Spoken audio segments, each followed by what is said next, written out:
वाराणसी के पास एक छोटा सा गांव था, धूपपुर। उसी गांव में रहता था अद्वैत। उम्र 25 वर्ष। आंखों में सपने थे पर दिल में डर।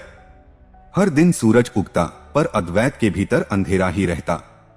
वह सोचता, मेरे जैसे साधारण इंसान से क्या होगा? बड़े लोग तो अलग होते हैं। उसके पिता कहा करते थे, बेटा पढ़ लिख ले, फिर सरकारी नौकरी मिल जाएगी। पर अद्वैत की आत्मा कुछ और चाहती थी, कुछ बड़ा, कुछ अर्थपूर्ण। एक दिन शहर में नौकरी के लिए इंटरव्यू था।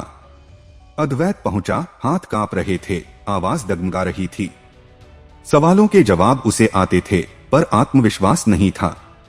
नतीजा असफलता। घर लौटते समय उसकी आंखें भर आईं। वह गंगा घाट पर बैठ गया। लहरें बह रही थीं, जैसे कह रही हूं, तू भी बह जा हमारे साथ। उसी घाट पर एक वृद्ध संत बैठे थे। उनकी आंखों में गहरी शांति थी। उन्होंने अद्वैत को देखा और पूछा, बेटा इतना भारी मन क्यों? अद्वैत फूट पड़ा, मैं कमजोर हूं, डरपोक हूं, मुझ में कुछ नहीं। संत मुस्कुराए।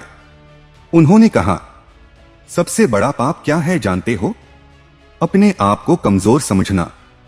यह वाक्य अद्वैत के भीतर बिजली की तरह कौंधा। संत ने एक कहानी सुनाई। एक सिंह का शावक भेड़ों के बीच पलकर खुद को कमजोर समझने लगता है। वह डर, आदत और माहौल के कारण अपनी असली शक्ति भूल जाता है। एक दिन एक वयस्क सिंह उसे नदी में उसका असली रूप दिखाता है और दहाड़ना सिखाता है। उसी तरह कहानी का पात्र अद्वैत भी असफलताओं और डर से घिरा होता है, लेकिन संत की सीख से उसे अपने भीतर की शक्ति का एहसास होता है। संदेश यह है कि इंसान जन्म से कमजोर नहीं होता, वह बस अपनी ताकत भूल जाता है। संत ने कहा, उठो जागो और तब तक मत रुको जब तक लक्ष्य प्राप्त न हो जाए। उन्होंने समझाया, शक्ति बाहर नहीं भीतर है। ईश्वर मंदिर में नहीं, तुम्हारे कर्म में है। डर मिटता है कर्म से, सोच से नहीं। अद्वैत पहली बार सीधा बैठा। उसकी पीठ सीधी हुई। उसकी आंखों में चमक आई। अगले दिन से अद्वैत बदला हुआ था।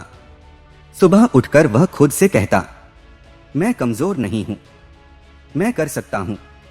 वह रोज पढ़ता, अभ्यास करता, लोगों की मदद करता। गांव के बच्चों को मुफ्त पढ़ाने लगा। वह सेवा में आनंद खोजने लगा। एक दिन गांव में बाढ़ आई। लोग घबरा गए। अद्वैत आगे बढ़ा। उसने लोगों को संगठित किया, बुजुर्गों को सुरक्षित स्थान तक पहुंचाया। उसी दिन लोगों ने पहली बार कहा, अद्वैत में नेतृत्व है। फिर से शहर में इंटरव्यू आया। इस बार अद्वैत वही था, पर भीतर से अपराजित। उसने सवालों के जवाब दिए। आवाज में स्थिरता थी, आंखों में विश्वास था। चयन हो गया। नौकरी मिलने के बाद भी अद्वैत नहीं रुका। वह हर महीने गांव आता, बच्चों को पढ़ाता, युवाओं को प्रेरित करता।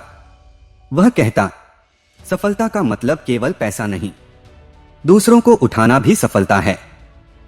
वर्षों बाद उसी घाट पर एक और युवक बैठा था, डरा हुआ। अद्वैत उसके पास गया और बोला, अपने भीतर झांको, तुम कमजोर नहीं हो, तुम भी सिंह हो। गंगा की लहरें मुस्कुरा रही थीं। कहानी का सार, आत्मविश्वास ही असली शक्ति है। डर एक भ्रम है। सेवा ही सच्चा धर्म है। कर्म से ही भाग्य बदलता है। हर इंसान में असीम शक्ति है।